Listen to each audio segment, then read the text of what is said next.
Kate, calm down before you embarrass yourself in front of him. James, invite him into the parlor and offer him one of our finest drinks, Katrina instructed the butler.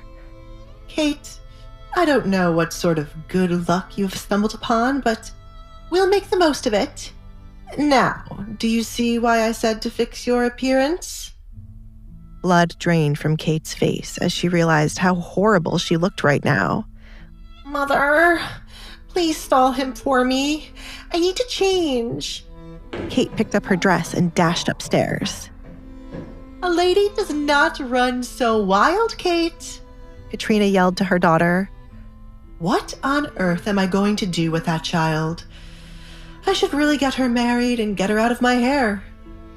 Although Katrina was happy to have Edgar here, she couldn't stop feeling like something was going to go terribly wrong.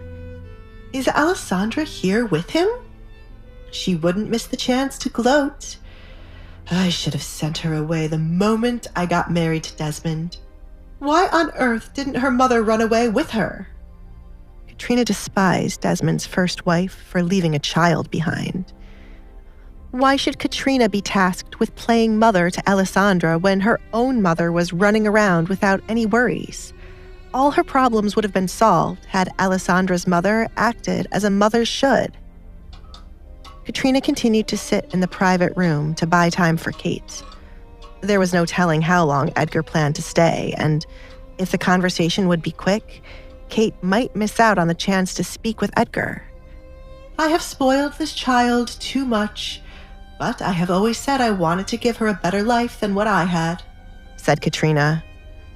She didn't get to grow up in a house like this or be given whatever she wanted just by asking. Katrina had to play dirty to get what she wanted.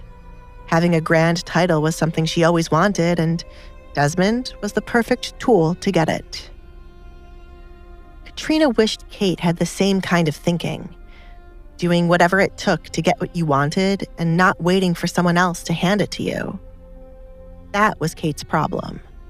No one could make Edgar take a liking to Kate but Kate. Katrina used her brains and looks to get where she was. Kate needed to stop being emotional and do the same. Baroness? James returned once again. The Duke is planning to leave since it appears you are busy. What? Why didn't you tell him we have just woken up and are getting dressed? Come up with a good excuse. Why are you choosing now to be so useless? Katrina exclaimed, highly frustrated with James. The parlor is right in front of the Baron's private room. He might have seen me walk into here and quite possibly saw Kate running away. James defended himself. It wasn't his fault the Baroness was stupid enough to place Edgar in the room right beside her. It was obvious they were stalling. Then you should have stopped me from doing so. Run along and tell Kate to hurry and come downstairs. Oh, wait. How do I look? Katrina stood up for James to judge her clothes. You look wonderful, Baroness. Excuse me.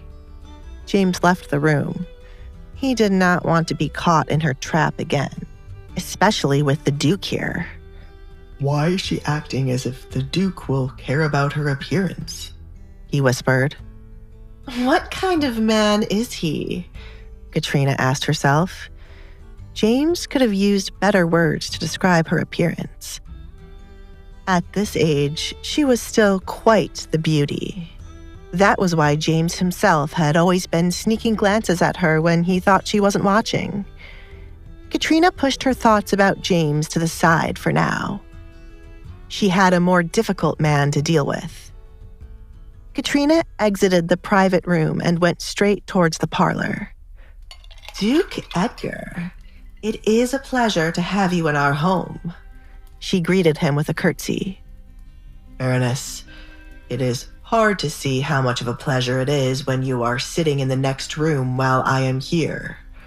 Edgar extended his hand out to greet the woman. If not for the entertainment coming his way, Edgar would have left the moment he witnessed Kate running somewhere. It seemed the Baroness and daughter thought he was still a single man. How could he miss the chance to turn their dream into a nightmare? Katrina was unsure how to respond to Edgar. Why did he feel the need to always say what was on his mind? Couldn't he have spared her from the embarrassment? I was organizing my husband's things. You have put us in a difficult position, Duke Edgar. She shook his hand. Why does everyone blame me for their problems? You killed my husband last night, Katrina reminded him, as it appeared he had forgotten what transpired last night. He is gone because of you, and now we are left to pick up the pieces.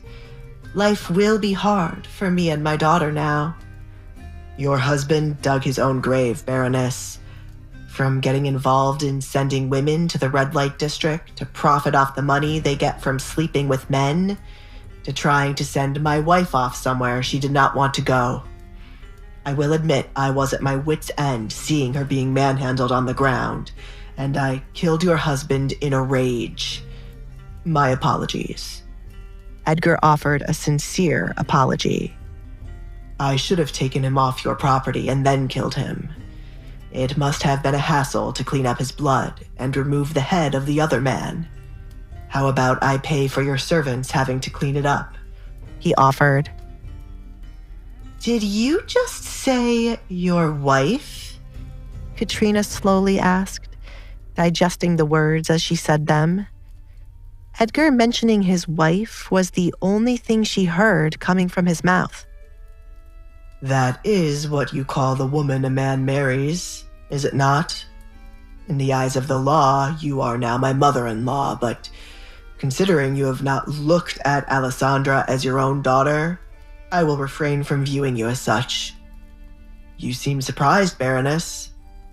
Edgar smiled, enjoying the panicked look creeping its way onto the woman's face. When did the two of you get married? Desmond did not give her away to you yet. Wrong. When he was begging to not be killed, he gave his permission for us to wed. There is also the time I visited your home and he accepted. I hope you don't mind that we did not offer you an invitation last night. It was such a rash decision, said Edgar. You two got married last night? Right after her father was killed? Katrina could not fathom how Alessandra could easily marry the man who killed her father without a second thought. Katrina started to worry about Kate's reaction to the news. Kate should not see Edgar right now. Excuse me, Duke Edgar. I must... Mother! Kate entered the parlor with a bright aura surrounding her. It was as if she had not been mourning her father a moment ago. Duke Edgar? She greeted the man who held her heart. This was the quickest she had ever gotten dressed to perfection, but nothing was impossible when Edgar was near. To listen to the full audio series, install the Pocket FM app now.